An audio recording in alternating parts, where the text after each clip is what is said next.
कळमना परिसर आणखी एकदा हादरले. नागपूर कळमना पोलीस ठाणा हद्दीतील भरतवाडा परिसरात पाण्याचा शिंतोडा अंगावर उडल्याच्या वादातून एका 27 वर्षीय तरुणाची निर्घृण हत्या करण्यात आली असून राज शाहू यांना जखमी करण्याचा धक्कादायक प्रकार समोर आला आहे.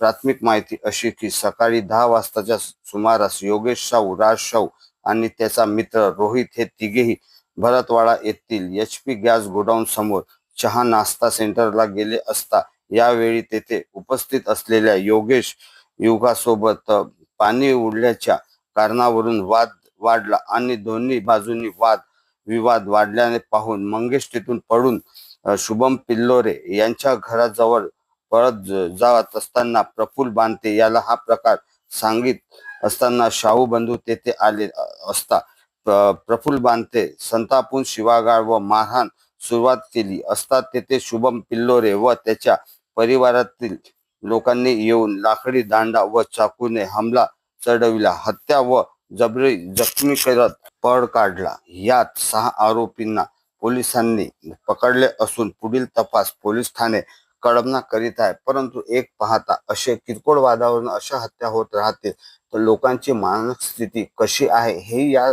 प्रकरणामुळे समजून येत आहे.